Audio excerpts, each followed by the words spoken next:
Hello everyone, welcome to Inner Magic. Christmas and new year வரப்போகுது. நம்ம எல்லாருமே வந்து கேக் சாப்பிடணும் அப்படின்னு சொல்லிட்டு ஆசைப்படுவோம்.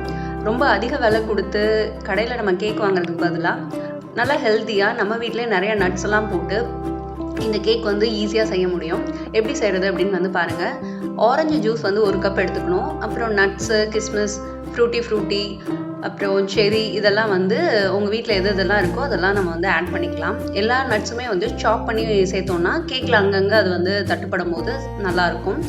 ஜூஸ் வந்து பார்த்திங்கன்னா கொஞ்சம் புளிப்பு சுவையுள்ள ஜூஸாக வந்து நம்ம எடுத்துக்கணும். ஆரஞ்சு, பைனாப்பிள் அந்த மாதிரி நீங்கள் வந்து எடுத்துக்கலாம்.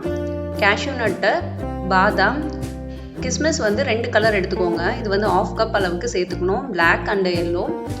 அதுக்கப்புறம் என்னென்ன நட்ஸ் எல்லாம் வச்சுருக்கீங்களோ, பரங்கி விதை, அதுக்கப்புறம் வெள்ளரிக்காய் விதை, இந்த மாதிரியெல்லாம் இருக்கும் இல்லையா, அந்த நட்ஸ்லாம் வந்து சேர்த்துக்கலாம். ஃப்ரூட்டி டபுள் கலர்ஸ், ட்ரிபிள் கலர்ஸ்லாம் கிடைக்கும் இல்லையா, ஆரஞ்சு, எல்லோ, ரெட்டு ஃப்ரூட்டி கிடைக்கும், அது எடுத்துக்கோங்க.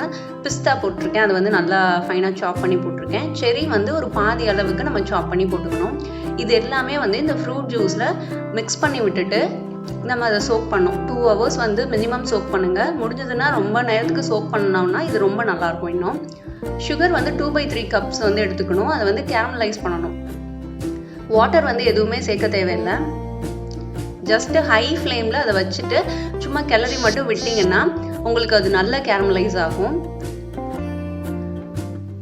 இன்னும் கொஞ்சம் டார்க் கலர் வரணும். அந்த சுகர் எல்லாம் மெல்ட் ஆகி வரும்போது அந்த டார்க் கலர் வர்றதுக்கு எல்லாமே கரெக்டாக இருக்கும். நீங்கள் வந்து நல்லா கிளறி மட்டும் விடுங்க. இப்போ எனக்கு அந்த கலர் கிடைச்ச உடனே நான் ஸ்டவ் ஆஃப் பண்ணிட்டேன். கொஞ்சமாக தண்ணி வந்து அதில் நம்ம ஊற்றணும். ஆன் பண்ணியிருக்கும் போதே ஊற்றுனீங்கன்னா ரொம்ப மேலெல்லாம் தெரிச்சிரும். அதனால் ஸ்டவ் ஆஃப் பண்ணிவிட்டு ஊற்றுங்க. ஊற்றுனதுக்கப்புறமா 1 minute அளவுக்கு அதை வந்து நல்லா கொதிக்க விடணும். ஆஃப் பண்ணி வச்சுருங்க. இப்போ ட்ரை இன்க்ரீடியன்ட்ஸ் எல்லாம் நம்ம சேர்த்துக்கிறோம். கேக் செய்கிறதுக்கு மைதா 1 கப்பு, நீங்கள் கோதுமை மாவு கூட சேர்த்துக்கலாம், அதுவும் நல்லது தான். Baking powder 1 teaspoon, baking soda 1/2 teaspoon, cinnamon powder 1 teaspoon, பட்டை தூள் அது. மில்க் பவுடர் வந்து இருந்ததுன்னா சேர்த்துக்கோங்க. இது வந்து ஆப்ஷனல் தான். சேர்த்திங்கன்னா கொஞ்சம் நல்லாயிருக்கும், நல்லா திக்காக உங்களுக்கு வந்து வரும். அதுக்காக தான் நான் வந்து ஒரு 5 டீஸ்பூன் அளவுக்கு சேர்த்துருக்கேன். இது எல்லாத்தையுமே நல்லா சலிச்சு சேர்த்துக்கணும். நெக்ஸ்ட் வந்து வெட் இன்க்ரீடியன்ஸ் எல்லாம் ஆட் பண்ணிக்க போகிறோம். ஆயில் 1/4 கப்பு,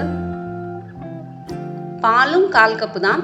ஆனாலும் பால் வந்து கொஞ்சமாக ஊற்றிட்டு ரிமைனிங் வந்து அப்படியே வச்சுக்கோங்க. கேக் பண்ணி முடிச்சுட்டு அந்த பேட்டர் வந்து அந்த கன்சிஸ்டன்சி, கேக் கன்சிஸ்டன்சிக்கு நமக்கு அது கிடைக்குமான்னு பார்த்துக்கிட்டு தேவைன்னா ஊற்றலாம், இல்லைன்னா வேண்டாம். ஏன்னா இதில் ஃப்ரூட் ஜூஸும் சேர்த்துருக்கனால கொஞ்சம் இன்னும் ரொம்ப லிக்விட் ஆகிடக்கூடாது. அதனால் பால் வந்து கொஞ்சம் ரிமைனிங் எடுத்து வச்சுக்கோங்க. இப்போ இந்த சோக் பண்ண ஃப்ரூட் ஜூஸில் சோக் பண்ணோம் இல்லையா, அந்த நட்ஸ் எல்லாம் வந்து சேர்த்துக்கிறோம். மிக்ஸ் பண்ணும்போது ஜென்டிலாக மிக்ஸ் பண்ணுங்கள். ரொம்ப மிக்ஸ் பண்ணோன்னா அது ஜவ்வு மாதிரி ஆயிரும். இப்போ கேரமலைஸ் பண்ண சுகர் வந்து ஆட் பண்ணிக்கிறோம். இதில் ஒரு டிப் சொல்லணுன்னா, நீங்கள் கோதுமை மாவு சேர்க்குறீங்க அப்படின்னா இந்த ரீஃபைண்டு வீட்லாம் இருக்கு இல்லையா, அது சேர்த்துறாதீங்க. நம்ம வீட்டிலே வந்து மாவு வந்து ரெடி பண்ணுவோம்ல, கோதுமையை காய வச்சுட்டு மிஷினில் கொடுத்து திரிப்போம் இல்லையா, அந்த கோதுமை மாவு தான் சேர்க்கணும். ரீஃபைண்ட் வந்து சேர்த்திங்கன்னா உங்களுக்கு அந்தளவு கேக் நல்லா வராது. ஸோ ரிமைனிங் நட்ஸ் எல்லாம் வந்து நான் டெக்கரேட்டிவ்க்காக அங்கங்கே மேலே வந்து போட்டுட்டு ப்ரீஹீட்டட் அவனில் 180 டிகிரி நான் வந்து ப்ரீஹீட் பண்ணி வச்சுருந்தேன். அதை வந்து நான் பேக் பண்ணிக்கிறேன். பேக் பண்ணுறதுக்கு உங்களுக்கு 45 minutes வந்து ஆகும்.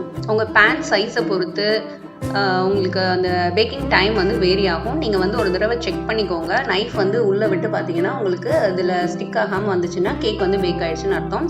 இது வந்து நீங்கள் தவாவில் கூட பேக் பண்ணிக்கலாம். ப்ரீஹீட்டட் பண்ணிவிட்டு, தவா ப்ரீஹீட்டட் பண்ணிவிட்டு இந்த பேனை வந்து அதில் வச்சு குக் பண்ணணும். ஓவனுக்கும் அதுக்கும் உங்களுக்கு ஒரு 10 to 15 minutes வந்து அதிகமாக எடுக்கும், அவ்வளவுதான். இப்போ அந்த பேப்பரை எடுத்துட்டு இப்போ வந்து ஃப்ளிப் பண்ணிக்கலாம். ஃப்ளிப் பண்ணிங்கன்னா நமக்கு வந்து ஃப்ரூட் கேக் வந்து ரெடி ஆகிடுச்சு. இப்போ பீசஸாக வந்து கட் பண்ணிவிட்டு நம்ம வந்து இது பண்ணலாம். இதே நீங்கள் கடையில் வாங்கினீங்கன்னா கொஞ்சம் காஸ்ட்லியாகவும் இருக்கும். ப்ளஸ் வந்து இவ்வளோ நட்ஸ் எல்லாம் அதில் போட்டிருக்காங்களா அப்படிங்கிறது நமக்கு தெரியாது.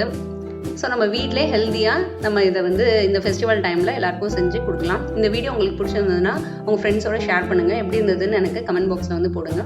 வேறு ஒரு நல்ல வீடியோவில் மேக் பண்ணுறேன். தேங்க்யூ.